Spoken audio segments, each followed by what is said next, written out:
यही है कि नीतीश कुमार के तीर में ताकत नहीं है। भाजपा के भरोसे जेडीयू खड़ी है, जेडीयू अकेले लड़ी तो शून्य पर आउट हुई। नमस्कार, मैं विवेकानंद और आप देख रहे हैं न्यूज फॉर नेशन। आज हम बात करेंगे नीतीश कुमार की पार्टी जेडीयू की। आने वाले कुछ महीनों में पड़ोसी राज्य झारखंड में विधानसभा के चुनाव होने हैं। पड़ोसी राज्यों में विधानसभा के चुनाव हों और नीतीश कुमार की पार्टी जेडीयू चुनाव न लड़े, ऐसा हो नहीं सकता। बात झारखंड की कर लें या फिर उत्तर प्रदेश की कर लें या फिर देश की राजधानी दिल्ली की कर लें, जब भी विधानसभा के चुनाव होते हैं नीतीश कुमार की पार्टी जेडीयू चुनावी मैदान में उतरती है और फिर औंधे मुंह गिर जाती है। इस बार आने वाले कुछ समय में पड़ोसी राज्य में चुनाव होने हैं और इस चुनाव में भी, इस झारखंड के विधानसभा चुनाव में भी नीतीश कुमार की पार्टी जेडीयू दमखम के साथ उतरने वाली है और दावा किया जा रहा है कि इस बार वे भारतीय जनता पार्टी के साथ मिलकर के चुनावी मैदान में उतरेंगे। आखिर साथ लेने की नौबत क्यों आई? दरअसल जेडीयू नेतृत्व को यह भान है, यह आभास है कि अगर हम साथ नहीं होंगे तो 2014 झारखंड विधानसभा चुनाव और 2019 में जो हस्र हुई थी पार्टी की, वो हस्र इस बार भी यानी कि 2024 के विधानसभा चुनाव में होगा। तो आज इसी पर हम विस्तार से बात करेंगे कि जेडीयू का पड़ोसी राज्यों में क्या पड़ोसी राज्य झारखंड में क्या स्थिति है। 2000 से लेकर 2024 आ गया, इस दौरान जेडीयू की ताकत बढ़ी है या घटी है। तो चर्चा होगी कि नीतीश के तीर में ताकत नहीं, भाजपा के भरोसे जेडीयू। अगर बीजेपी ने गच्चा दिया तो झारखंड के रण में डूबना तय है। वर्ष 2000 में बिहार का बंटवारा हुआ और झारखंड अलग राज्य बना। तब उस समय जेडीयू के खाते में 8 विधायक झारखंड गए थे। 2005 में झारखंड विधानसभा के चुनाव हुए और वो संख्या घट करके यानी कि जेडीयू विधायकों की संख्या घट करके 6 पर आ गई। तब जेडीयू भारतीय जनता पार्टी के साथ मिलकर के चुनाव लड़ती थी। यानी कि झारखंड में जब भी चुनाव हुए जेडीयू अकेले लड़ी तो शून्य पर आउट हुई। आप देखेंगे तो 2000 में 8 विधायक थे, 2005 में वो घट करके 6 विधायकों की संख्या हो गई। यानी कि जेडीयू विधायकों की संख्या लगातार घटते गई। 2000 से 2019 आते आते यूं कहें कि 14 में ही वो संख्या शून्य पर आ गई थी। तो 2000 में 8 थे, फिर उसके बाद 6 विधायकों की संख्या हुई और लगातार घटते गया। और वोट परसेंट की बात कर लें तो जो नीतीश कुमार की पार्टी जेडीयू के खाते में 4% वोट आते थे, वो घट करके 2019 में महज 0.7% मत ही जेडीयू को मिले। अधिकांश जेडीयू जो कैंडिडेट थे उनकी सदस्यता, उनकी जो जमानत है वो जमानत जब्त हो रही थी। 2024 में क्या होने वाला है? 2024 में कहा जा रहा है, जेडीयू की तरफ से दावा किया जा रहा है कि हम 11 सीटों पर चुनाव लड़ेंगे। 11 उम्मीदवारों की बाजाबता सूची जो है वो नीतीश कुमार जो जेडीयू के राष्ट्रीय अध्यक्ष हैं उन्हें दे दी गई है। खीरू महतो जो वहां पार्टी का कमान संभाले हुए हैं, राज्यसभा के सांसद हैं, उन्होंने अभी पिछले हफ्ते ही नीतीश कुमार से मुलाकात की थी और 11 विधायकों की सूची उन्होंने 11 जो कैंडिडेट हैं उनकी सूची सौंपी थी। और तब उन्होंने दावा किया था कि हमारी पूरी कोशिश है कि भारतीय जनता पार्टी के साथ गठबंधन जो है वो हो जाए। अगर गठबंधन नहीं होता है तब हम 45 या 49 सीटों पर हम चुनाव लड़ेंगे, उसको लेकर के हम तैयारी कर रहे हैं। तो आप तमाम दर्शकों को हम बताते हैं कि 2000 से लेकर 2024 तक जेडीयू जब अकेले लड़ी तब क्या स्थिति रही, सहयोगी दल के साथ मिलकर के चुनाव लड़ी तब क्या हुआ। झारखंड के पॉलिटिकल इतिहास को अगर देखें तो जेडीयू कभी भी प्रभावशाली नहीं रही। साल दर साल जेडीयू झारखंड में कमजोर होती गई, जबकि बिहार में सरकार में रहते हुए नीतीश कुमार के मुख्यमंत्री रहते हुए भी पड़ोसी राज्य झारखंड में जेडीयू का विस्तार नहीं हो सका। 2009 में जेडीयू के पास सिर्फ और सिर्फ 2 विधायक रह गए, जबकि 2005 में वो संख्या थी 6 और 2000 में थी वो संख्या 8।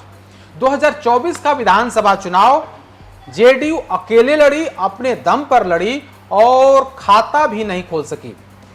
ज्यादातर सीटों पर उनके उम्मीदवारों का जमानत जो है वो जब्त हो गया।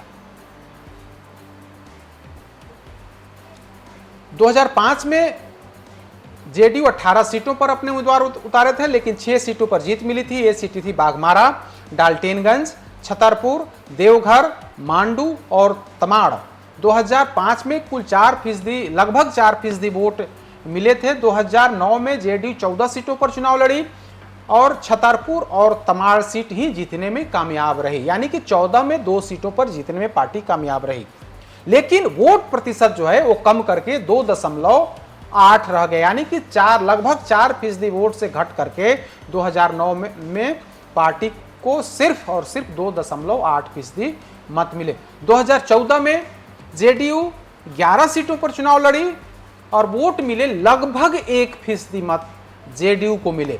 2019 में पार्टी सर्वाधिक 45 से अधिक सीटों पर चुनाव लड़ी, लेकिन एक भी सीट पर जीत दर्ज नहीं हुई। और स्थिति देखिए, नीतीश कुमार की पार्टी की स्थिति देखिए कि वोट प्रतिशत जो है वो 1% से गिर करके 0.7, यानी कि 1% मत भी नीतीश कुमार की पार्टी को नहीं मिले। अधिकांश जो कैंडिडेट थे उनकी जमानत जो है वो जब्त हो गई। अब 2024 का चुनाव है, पूरी कोशिश है कि भारतीय जनता पार्टी के साथ गठबंधन हो जाए। इस बार ऐसा लगता भी है क्योंकि केंद्र में मोदी सरकार अल्पमत में है। नीतीश कुमार की पार्टी के सहयोग से, यानी कि जेडीयू के 12 सांसदों के सहयोग से मोदी सरकार बहुमत में है। तो वैसी स्थिति में लगता है कि 2024 से पहले वाली स्थिति नहीं होगी, यानी कि जिस तरह से उत्तर प्रदेश में जेडीयू पूरी कोशिश में थी कि हम भारतीय जनता पार्टी के साथ मिलकर के चुनाव लड़ें, गठबंधन करके चुनाव लड़ें। और तब के जो अध्यक्ष थे, तत्कालीन अध्यक्ष ललन सिंह, तो बार बार यह कहते थे कि चूंकि केंद्र की मोदी सरकार में आरसीपीसी मिनिस्टर हैं, वे पूरी कोशिश कर रहे हैं कि भारतीय जनता पार्टी के साथ गठबंधन हो और यूपी में हम गठबंधन के तहत चुनाव लड़ें। लेकिन ऐन वक्त पर जेडीयू की मांग को, नीतीश कुमार की मांग को भाजपा नेतृत्व ने खारिज कर दिया था।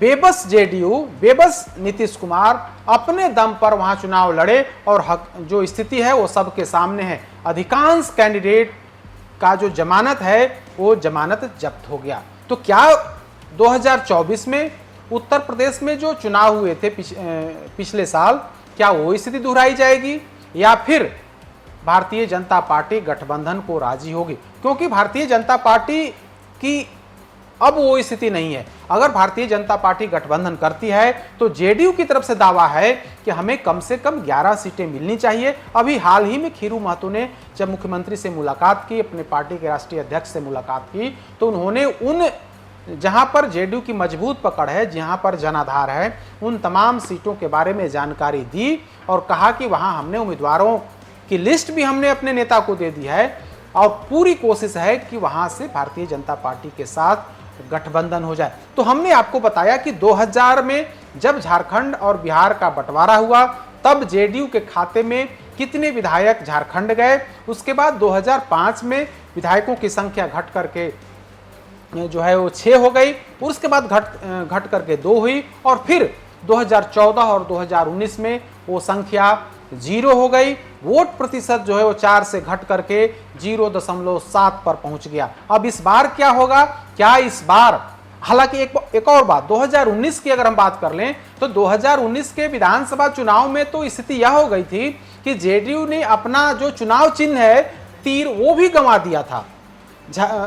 2019 के विधानसभा चुनाव में नीतीश कुमार की पार्टी तीर छाप पर चुनाव नहीं लड़ी थी, यानी कि झारखंड चुनाव में नीतीश कुमार ने अपना जो चिन्ह है, जो चुनाव चिन्ह है, उसको भी गंवा दिया था। जेएमएम की शिकायत पर तीर से हाथ धोना पड़ा था और ट्रैक्टर छाप उनको, ट्रैक्टर चलाता किसान छाप उनको मिला था, यानी कि जेडीयू को झारखंड में तीर की यही स्थिति हो गई थी कि चुनाव चिन्ह भी वहां पर छिन गया था। तो कुल मिलाकर के कहें तो 2019 से अब 2024 है। 2024 में भी नीतीश कुमार की पार्टी जेडीयू ने झारखंड चुनाव लड़ने का ऐलान कर दिया है और दावा किया है कि इस बार उनकी भाजपा से गठबंधन की उनकी पूरी कोशिश है, गुंजाइश है कि गठबंधन हो जाए। अगर गठबंधन नहीं भी होता है तो वे झारखंड में चुनाव लड़ेंगे।